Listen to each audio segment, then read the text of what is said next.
Bom dia, bons amigos, familiares. 5 de agosto de 2020.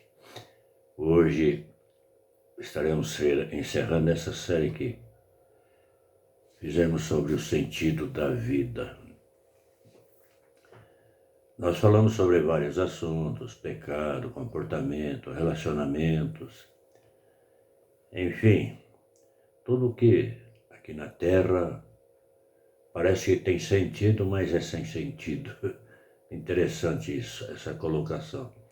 Porque o sentido real da vida para mim está além dessa.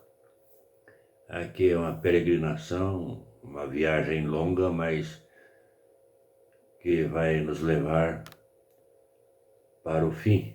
E o fim ele termina em duas estradas estabelecidas lá na cruz. Fogo eterno para sofrimento eterno, ou novo céu e nova terra para alegria eterna. E nós, nessa questão do sentido da vida, queremos que todos hoje tenham um bom dia, com paz, tenham suas realizações realizadas com facilidade, abençoadas por Deus. Falamos sobre o sentido da vida, e para mim, na Terra, o que mais tem sentido é a vida familiar. Porque sem ela há uma desagregação total, há desamor, há desarmonia. Há, ainda que não perceptível, mas um sofrimento e frustração eterna acentuado em cada ser humano. Eu percebo as pessoas fazem plástica, melhora isso, melhora aquilo no corpo, tudo por frustração, tudo por não se aceitar a si mesmo. E aí é a moda, a indústria dos cosméticos e a facilidade para o consumo, vai desenvolvendo todo esse egoísmo e as pessoas elas nunca se realizam porque estarão sempre frustradas, porque o sentido é sempre o quê? Efêmero e passageiro. E sobre o lar nós falamos da esposa e o esposo, né? E agora nós vamos falar dos pais e os filhos e vamos encerrar esta série. É interessante que Efésios, né? 2, aliás, Efésios 1, 6, 1 a 4 nos diz assim: Filhos, obedecei a vossos pais no Senhor, pois isto é justo. Honra teu pai e a tua mãe, que é o primeiro mandamento com promessa, para que te vá bem e sejas longa vida, a sua vida sobre a terra. Vós pais, não provoqueis vossos filhos à ira, mas criai-os na disciplina e na admoestação do Senhor. Como os filhos violam as leis de Deus?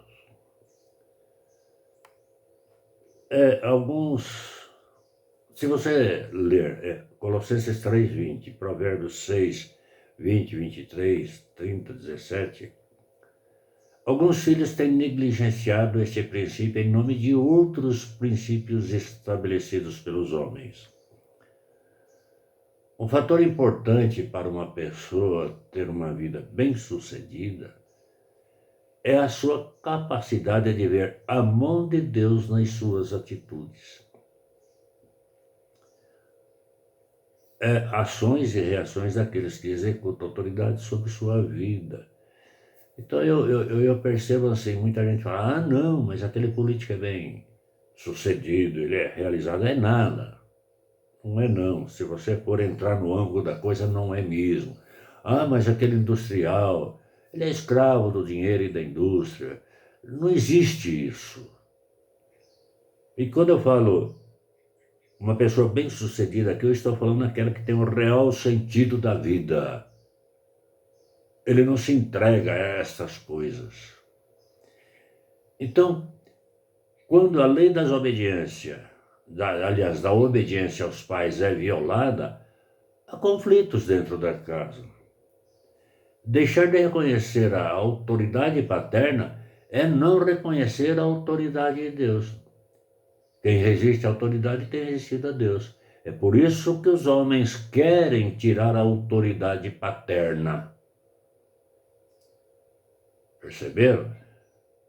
Diz a Escritura em Romanos 13:2, e nossos pais estão em autoridade sobre nós. Quando eu quebro esta regra, quando eu violo isso, simplesmente estou entrando debaixo da justiça de Deus. E ela, então, me permite e me dá a liberdade de pecar como eu quero, de agir como eu quero, porém, serei chamado à justiça eterna. No dia do juízo, responderei por tudo isso. Veja a Escritura, filhos, o melhor que podeis fazer é obedecer aos pais, porque Deus os colocou acima de vós. Portanto, essa é uma tradução bíblica de Phillips.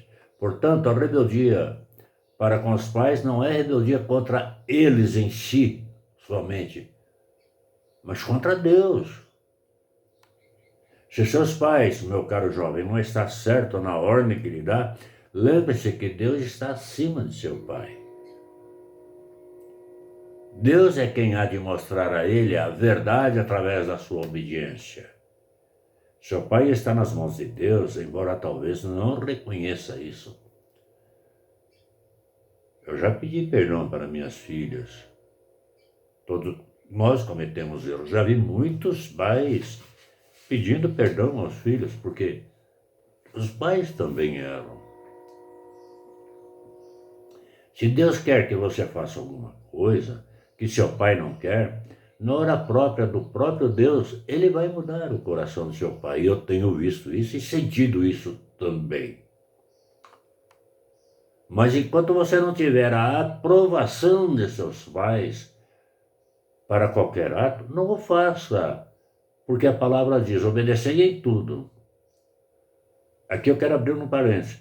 Tudo que é lícito, verdadeiro, honesto, de boa fama, puro. Não vamos exagerar aqui. Então, obedecer em tudo. Se você o fizer, irá contra o Senhor, quebrando o princípio que ele firmou. Veja Lamentações 3, 24 a 29. Então, você obedece em tudo. Não fazendo isso, está contra Deus. Filhos, lembre-se de que quanto mais obedientes forem, mais confiança e respeito vocês terão de seus pais, ao ponto de eles confiarem em você na hora que vocês tiverem que tomar qualquer decisão importante. Quantas vezes meu pai me consultou sobre algumas coisas? Quantas? Eu me lembro que quando, acho que foi na época do Itamar, o juros subiu às alturas e todo mundo ganhava dinheiro com os juros e tal e tal. E meu pai tinha algumas casas de aluguéis, ele chegou para mim, acho que eu vou vender tudo e vou viver de juros. Eu falei, pai, o senhor vai jogar tudo fora, o senhor vai ficar sem nada. Como assim? Eu falei, pai, ninguém aguenta essa posição aí. Ninguém aguenta. O senhor vai ver, daqui uns dias isso aí acaba e quem fez isso vai ficar na miséria. Mas não deu outra. Lembra-se do que aconteceu logo em seguida? Muitos ficaram sem até onde morar por causa disso. Se vocês forem obedientes, saberão de evitar muitos conflitos no lar e, acima de tudo, Deus será engrandecido.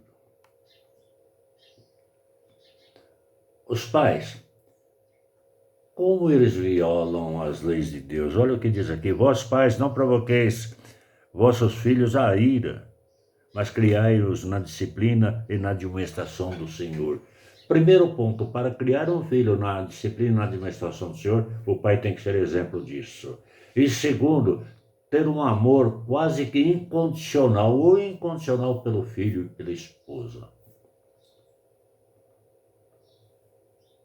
Colossenses 3:21 é claro nisso.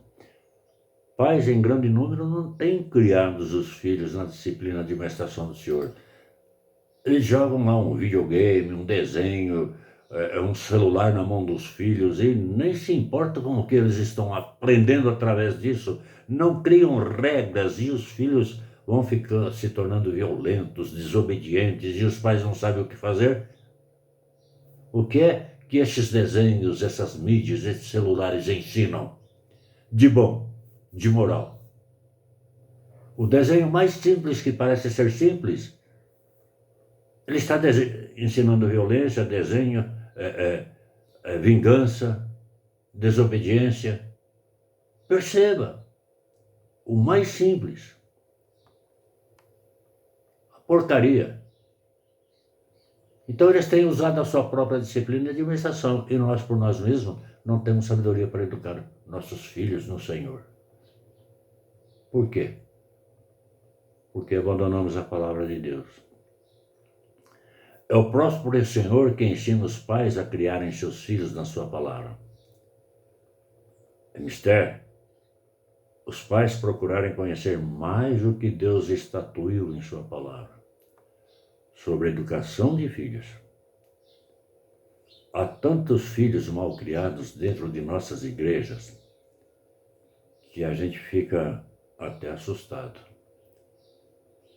Vejam se os pais estão agindo de acordo. Se a culpa não é do pai, porque não tem buscado na palavra do Senhor a sabedoria para isso. Não tem sido exemplo, não desenvolve um amor para com os filhos. Não pega no colo, não acaricia, não beija, não conversa, não ensina o filho a raciocinar que os seus atos levam a uma consequência. Quando os pais violam esses princípios, ou outros princípios, também são quebrados. Eles provocam os filhos a ira com sua disciplina errada. Irritam os filhos, desanimando-os. Não é raro a gente ouvir falar dos filhos: o senhor não foi um pai presente, o senhor nunca se importou comigo, o senhor me deu coisas. Perceba, compra os filhos com coisas que são prejudiciais na formação moral, ética, educacional. Obedeçam aos pais a voz do pregador. Mas por quê? Ensina a criança no caminho em que ela deve andar. E ainda quando for velho não se desviará dele.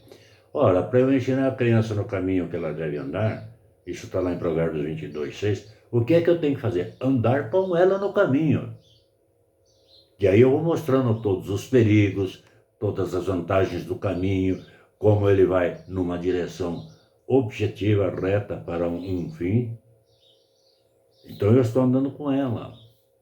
Estou mostrando todas as variantes deste caminho. E a criança vai aprendendo a raciocinar e a se proteger. Vamos, pais, olhar mais a Escritura para conduzir os nossos filhos como o Senhor requer. Eles são herança do Senhor.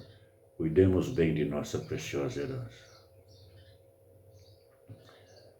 Então, lá em Colossenses 3:18, que nós citamos antes, nesses tempos difíceis, que estamos passando, as mulheres cristãs têm relutado em acertar tão precioso processo, assim como os homens. Então, a mulher cristã deve submissão e respeito ao esposo, do mesmo modo como deve a Cristo. O Senhor Deus constituiu o homem como cabeça da casa para amar a mulher. Ame como Cristo amou. Quando o homem ama, Deus cria na esposa um respeito por ele. Quando o homem lidera, Deus opera no relacionamento deles de tal modo que ela se submete a ele com alegria. Quando a mulher é submissa, o homem assume a responsabilidade de líder e apto para tomar decisões sábias para a família e cuidar da esposa com todo carinho e respeito. Ela é uma joia preciosa. Quando a mulher respeita o marido, ele é sensível às necessidades dela, porque ele a ama com profundidade.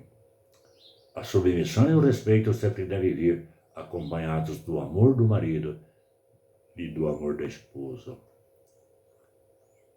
Deus exige que o homem ame e guie sua esposa. Deus exige que a esposa se submeta, respeite seu marido e o ame. Tito 2,4. Agora, isso significa compartilhamento de ideias, compartilhamento dos projetos. Quantas vezes eu já vi mulheres sábias tirarem o projeto do marido da cabeça, ou ainda melhorarem muito aquele projeto. Se você pega Provérbios 31, vai ver a submissão daquela mãe e esposa lá. Leia aquele lá. Conselheira, trabalhadora, louvada pelo marido. Os de fora falavam para ele a respeito de sua esposa, do seu caráter. Os filhos devem estar desejosos de obedecerem a todos os preceitos dados pelos pais, lembrando-se de que Deus os colocou em autoridade sobre ele. Quando os filhos querem fazer uma coisa que os pais não querem, não devem obedecer, que orem ao Senhor. É importante que os pais tornem mais fácil a obediência dos filhos. É importante que saibam instruir os filhos e ensinar-lhes os preceitos de tal modo que os filhos os entendam. Os pais pecam quando sobrecarregam os filhos com ordens que eles não podem cumprir. Isso também os irrita e os torna desanimados. Tratar com severidade não significa ser tirano, mas significa ter amor e firmeza no que faz. Tratar com serenidade exige mansidão e amor. Há coisas para serem cultivadas no lar. Perdão, precisamos aprender esta coisa com tão preciosa e importante. É para que as raízes da amargura sejam tiradas. Uma pessoa amargurada no lar sempre quer tirar desforra e agredir, mesmo que seja só com mulher. A Bíblia nos ensina que o único caminho para a libertação é o perdão.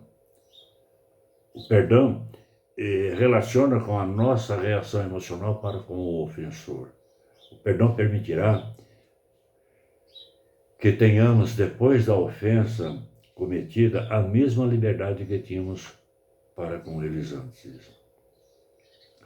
Essas ideias valem para o marido, mulher e filhos. O nosso lar será mais feliz quando esse espírito estiver nos membros do lar. Perdoar é entregar a Deus o direito de lidar com as ofensas do ofensor. Perdoar alguém é transferir a Deus a responsabilidade de impor qualquer punição. A nossa parte está clara. Deus é o Senhor. Que Deus nos ajude a perdoar, tirarmos de dentro de nós a amargura, que é um grande peso, um grande opressor sobre nossa vida e a vida de nosso lar. Levar as cargas um dos outros. Ao invés de criticarmos e jogarmos pedras nos outros em casa ou na igreja, aprendamos a obedecer a esta ordem bíblica. Isto tiraria muitos problemas do nosso lar. Olhar as coisas do ponto de vista dos outros, isto é de vital importância, antes de fazermos qualquer juízo sobre os outros membros da família. Colocamos-nos no lugar deles. Assim será mais fácil entender certas reações de nossos filhos, dos nossos cônjuges, pais ou irmãos. Encerrando, tomara Deus coloque esses princípios em nosso coração e tenhamos um lar feliz. Cuidemos de orar e vivamos os princípios de Deus para a felicidade do nosso lar e para a glória de Deus. Rechacemos o que o mundo quer nos impor como suas filosofias diabólicas.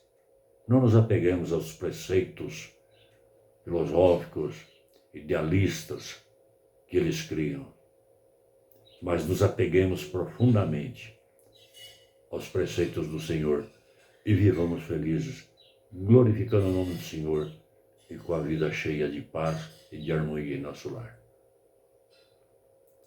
Assim, meus queridos, eu entendo o sentido da vida. Assim, você terá um olho para o real sentido da vida que está após a morte. Se você não tem a convicção da salvação, é muito bom você pensar sobre isso. Porque no dia da volta de Cristo, o juízo final virá. E todos os teus pensamentos, todas as tuas obras, todas as tuas condutas serão julgadas e a sentença será correta. Pense nisso, medite. Deus te abençoe.